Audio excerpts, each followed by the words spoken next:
Assalamualaikum students, my name is Sadia Nurse and I am class 5 maths teacher. Students, our today's topic is word problem of SCF, unit number 2, page number 26, exercise number 3. Here you can see there are 5 parts. Student, before explaining these questions, I would like to share some clues and keywords by which you can solve your questions easily. Here are some keywords. Share each, how many, difference. अगर ये words आपके किसी word problem में आते हैं तो आपको क्या करना होता है? डिवीजन. समटाइम्स स्टूडेंट्स को कन्फ्यूजन होती है कि डिवीजन और एचसीएफ के क्वेश्चन वर्ड प्रॉब्लम में कि आइडेंटिफाई नहीं होता कि कौन सा वर्ड प्रॉब्लम डिवीजन का है, कौन सा वर्ड प्रॉब्लम एचसीएफ का. तो अगर आपकी क्वेश्चन में ये वर्ड प्रॉब्लम में ये लिखा हो कि टू इक्वल डिस्ट्रीब्यूट टू और मोर नंबर्स और item into their largest grouping में आपको डिवाइड करना हो, डिस्ट्रीब्यूट करना हो और वो भी इक्वली, तो आपको क्या करते हैं? एचसीएफ. ये डिफरेंस आपका आता है एचसीएफ में विद डिवीजन. यहाँ पे क्या होते हैं? लार्जेस्ट ग्रुपिंग को डिस्ट्रीब्यूट करना है equally. So we will start our question first. I will start from here. Part C. 2 tanks contain 180 liters and 200 liters of water. Means 2 tanks ने हम वाटर लिया है 180 and 200. What will be the maximum capacity of the bucket that can exactly measure the water in the 2 tanks? एक bucket है, वो उसके अंदर maximum capacity कितनी होनी चाहिए ताकि वो उन दोनों का मेजर कर सके कि उन दोनों में कितना पानी है. जब हम क्वेश्चन सॉल्व करने लगेंगे तो स्टूडेंट्स पहले आपने रफ वर्क राइट साइड पे ज़रूर बनाना है ताकि आपको क्वेश्चन सॉल्व करने में इजी हो. Make the statement. जब भी वर्ड प्रॉब्लम होते हैं तो हमें क्या बनानी पड़ती है? स्टेटमेंट सबसे पहले लिखनी होती है. तो क्या था पहले? Tank 1 contain 180 litre water, question में दिया था. टैंक 2 कंटेन 200 लीटर्स वाटर, ये भी क्वेश्चन में डिफाइन था. Maximum capacity of the bucket में मैक्सिमम कैपेसिटी कितनी होनी चाहिए ताकि वो मेजर कर सके कि उन टैंक में कंप्लीट इतना ही वाटर है कि नहीं है. तो क्या करेंगे हम? सिंपल सा एचसीएफ इन दोनों का हम निकालेंगे. मैक्सिमम कैपेसिटी है, अगेन लार्जेस्ट ग्रुपिंग डिफाइन हो गया ना आपको कि एचसीएफ का क्वेश्चन है. So start from hair. सबसे पहले एचसीएफ को करने के लिए क्या करते हैं? हम प्राइम नंबर को यूज़ करते हैं. और प्राइम नंबर कौन से होते हैं हमारे पास? 2, 3, 5, 7, 11, 13, वो नंबर्स जो सिर्फ अपने टेबल में और 1 के टेबल में आते हैं. So we will start from here. 2 से स्टार्ट करेंगे. 2 के टेबल में 180 आता है. Yes, where 2 9s are 18 and 2 zeros are 0. अब 90 2 के टेबल में आता है. Gas, do division hair.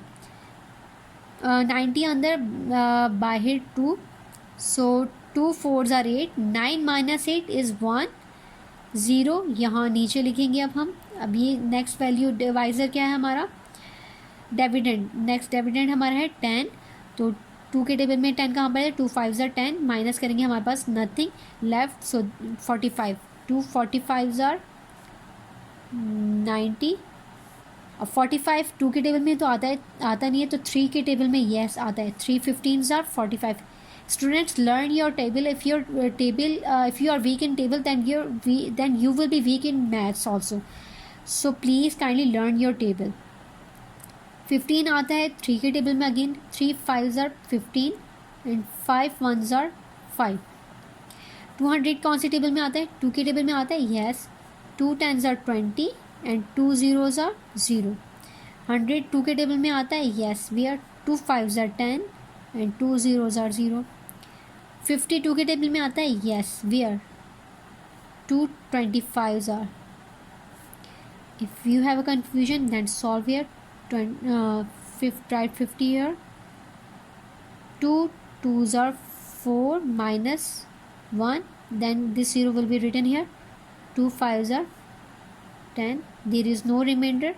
It's mean 25 is our answer. 25 आता है 5 के टेबल में. 5 5s are 25. 5 1s are 5.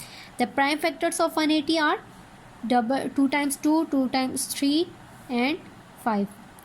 2 times 2, write multiplication sign between them.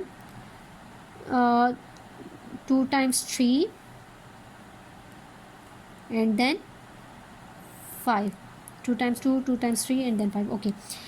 200 के प्राइम फैक्टर्स कौन से? 3 times 2 and 2 times 5. 3 times 2 and 2 times 5.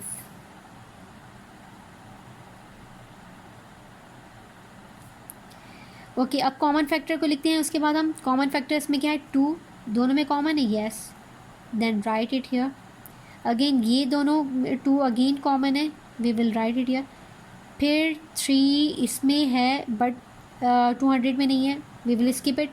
3 इसमें है और इसमें नहीं है. 5 दोनों में कॉमन है, only one time, this and this time here. So these are the common factors in both of them. अब क्या करेंगे हम, इनको मल्टीप्लाई. 2 2 ज़ा 4, 4 5 ज़ा 20. So maximum capacity of bucket is 20 liters. This is our answer. Student, these two questions are same as it is as part C. So I will explain you these two parts because these are two different parts. Start from here. Maliha brought 103 toy cars and 127 dolls for the children in the hospital. After distributing them, she found that 3 toy cars and 7 dolls were left. Find the number of children in the hospital and how many toy cars and dolls did each child get. सबसे पहले तो क्या करेंगे, हमें जो given था हम उनको लिखेंगे. टोटल नंबर ऑफ़ कार्ड्स वो गिवन थे 103. Total number of dolls 127. Total number of cards उसके पास रह कितनी गई थी 3, और डॉल्स उसके पास कितनी रह गई थी 7. अब उसने डिस्ट्रीब्यूट कितनी की थी, क्या करेंगे, 103 में से 3 माइनस कर देंगे तो हमें पता चल जाएगा उसने कार्ड कितनी डिस्ट्रीब्यूट की थी, 100. 127 में से 7 माइनस कर देंगे तो हमें मालूम हो जाएगा कि उसने कितनी डॉल्स डिस्ट्रीब्यूट की हैं, 20. अब क्या करेंगे, हम इन दोनों का एलसीएम लेंगे. हमने इनका एलसीएम नहीं लेना क्योंकि ये तो उसके पास पहले थी और ये उसके पास रह गई थी. हमें तो एलसीएम उसका लेना है ना कि जो हमने डिस्ट्रीब्यूट कर दी है. तो इस डिस्ट्रीब्यूट कितनी की, 100 एंड 120. सो हम इन दोनों का एलसीएम लेंगे.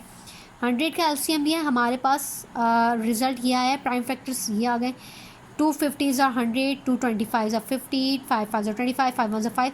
सेम एज इट इज़ 120 का जब हमने एचसीएफ लिया तो हमारे पास प्राइम फैक्टर्स ये है. प्राइम फैक्टर्स हमने लिख लिए हैं इनके. उसके बाद हमें क्या होते हैं, मिलते हैं कॉमन फैक्टर्स. इनमें से कॉमन फैक्टर्स हमें सिर्फ मिले हैं 2, अगेन 2 एंड देन 5. जब हम इनको मल्टीप्लाई करेंगे हमारे पास आंसर आएगा 20. 2 2 ज़ा 4, 4 5 ज़ा 20. तो नंबर ऑफ़ चिल्ड्रंस हमारे पास कितने आ गए हैं, 20. अब क्या, हर बच्चे को कितनी टॉय कार और कितनी डॉल्स मिली, क्या करेंगे, 100 डिस्ट्रीब्यूट की थी तो 100 को हम डिवाइड कर देंगे नंबर ऑफ़ चिल्ड्रन से, तो हमारे पास आंसर आ जाएगा 5 कार्ड्स हर बच्चे को मिली थी. 120 डॉल्स थी और बच्चे कितने थे, 20.